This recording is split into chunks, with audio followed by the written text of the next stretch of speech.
So let's talk about a hidden mental glitch, a little bug in our brain's software that's probably costing you money and holding you back in your career, and you might not even know it's there. Let's dive in. You know that feeling, right? That sharp sting when you lose 20 bucks. It just feels so much more intense than the little buzz you get from finding 20 bucks. Well, it turns out that's not just you. It's a universal feature of how the human brain is wired. What's going on here is a powerful psychological bias called loss aversion. And if you stick with me, by the end of this, you won't just understand why your brain does this, you'll have a simple, practical toolkit to start fighting back and making smarter decisions. So here's our game plan. First, we're going to break down the pain of losing. Then we'll get into the brain's hidden rules that cause it. After that, we'll see exactly how loss aversion impacts your money and your career. And most importantly, we'll wrap up with how you can take back control. All right, let's get into our first section, the pain of losing. Before we can fix this thing, we've got to understand exactly what it is we're dealing with. At its core, loss aversion is actually pretty simple. It just means that our brains are hardwired to care more about avoiding a loss than they are about achieving an equal gain. The negative feeling of losing is just way more powerful than the positive feeling of winning. And get this, researchers have actually put a number on it. As a general rule of thumb, the psychological pain of a loss is about twice as powerful as the pleasure of an equivalent gain. That's why losing $100 feels absolutely terrible, while finding $100 just feels kind of nice. So, why? Why are we wired this way?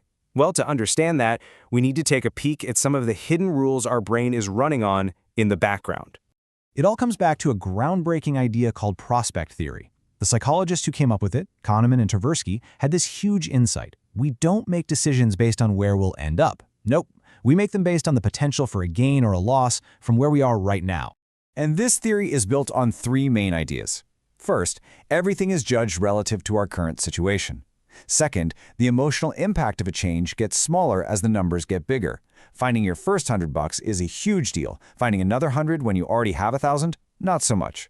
And third, and this is the big one, the emotional curve is just way steeper for losses than for gains. And that, right there, is loss aversion in a nutshell.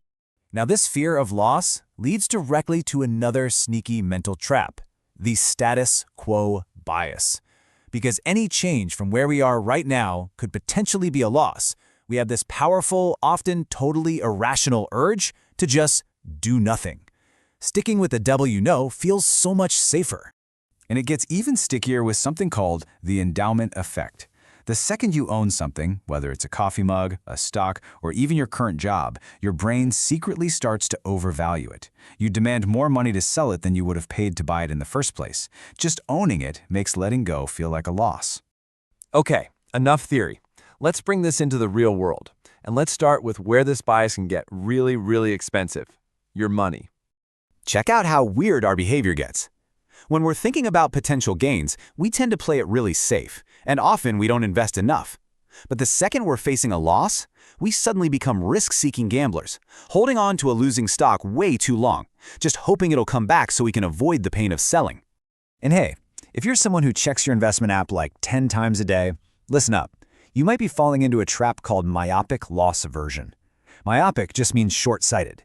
You're combining that intense pain of loss with a constant minute-by-minute view of the market. Every little dip is a fresh dose of pain, which makes you way more likely to panic and do something you'll regret. So, does any of this sound a little too familiar?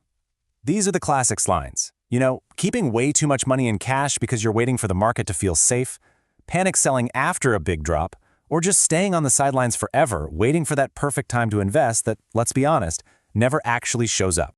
Okay, so it's not just about money. This exact same mental glitch can wreak havoc on our careers too. It's the #1 reason so many of us get stuck in jobs that are just fine. So, the rational way to think about a new job offer is to weigh the pros and cons, right?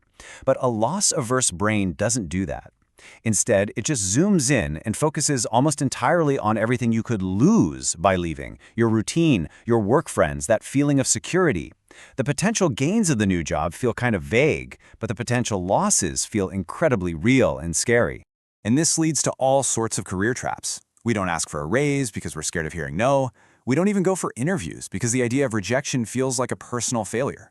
We get so wrapped up in protecting the comfort we have today that we miss out on amazing opportunities for growth tomorrow.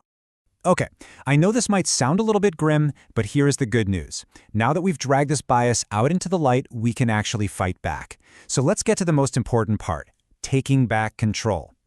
The trick here is to build a system that outsmarts that ancient emotional part of your brain. So first, you gotta zoom out. Think in terms of years or even decades, not days.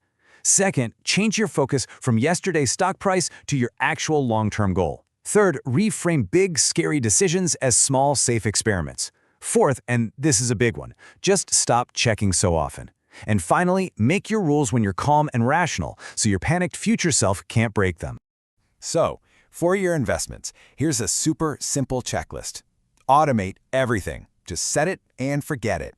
Decide right now that you're only going to check your portfolio, say, once a quarter. And actually write down what you'll do when the market falls. Maybe your plan is just one sentence. I will do nothing. Focus on what you can control, your habits, not on the market's crazy mood swings. And for your career, same idea. Let's make it concrete. Do the scary math, figure out how much money and growth you're actually losing by staying put. Then, for every single fear you have about leaving, write down one practical thing you could do to make it less risky. And please start small. Don't think, I have to find a new job. Just think, this month I'm going to have 3 casual coffee chats with people in my industry. Look, the big takeaway here is this. You can't just switch these emotions off. Fear is a totally normal human thing. The goal isn't to become a robot. The goal is to build a smarter system for yourself, a set of guardrails that protect your big, important, long-term goals from your very powerful, very normal, short-term fears. So I'll leave you with this question. What's one decision, whether it's with your money, your career, or just in your life, that you've been putting off because you're scared of the downside? And how could you, sometime this week, reframe it as a tiny, safe-to-fail experiment just to see what happens?